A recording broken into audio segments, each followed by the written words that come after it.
Hi everyone. ఈ liquid ఎలా తయారు చేసుకోవాలో మనం ఇప్పుడైతే చూసేద్దాం. ఇప్పుడైతే వెజిటబుల్ పీల్‌లను అలాగే బనానా పీల్ ఎక్కువగా తీసుకోవాలి. మనం డైలీ కలెక్ట్ తీసుకొని ఈ విధంగా అయితే కట్ చేసుకోవాలి. వేస్ట్ బాటిల్ ఒకటి తీసుకొని హాఫ్ కట్ చేసి ఈ పీల్స్ అన్నీ కూడా దాంట్లో వేసి పూర్తిగా మునిగిపోయేంత వరకు వాటర్ అనేది ఫిల్ చేసుకోవాలి. ఫిల్ చేసుకొని క్లోజ్ చేసి ఆఫ్టర్ 2 days మనం ఓపెన్ చేస్తే కనుక ఈ విధంగా అయితే లిక్విడ్ అనేది ఫామ్ అవుతుంది. ఈ లిక్విడ్ అనేది ఒక చిన్న గ్లాసు లిక్విడ్ వస్తే కనుక 10 గ్లాస్ ఆఫ్ వాటర్ పోసి మనం నార్మల్ వాటర్తో కలిపేసి మనం పొయ్యాలి. డైరెక్ట్గా వేస్తే మొక్క అనేది చనిపోతుంది. డైరెక్ట్గా ఇవ్వద్దు.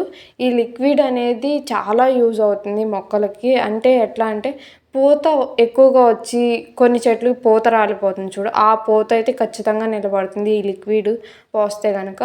అలాగే పూలు, గులాబీ పూలు కానీ ఏ రకమైన మందార పూలు కానీ పుయ్యాలన్నా కానీ చాలా బాగా పూస్తాయి ఈ లిక్విడ్ వల్ల.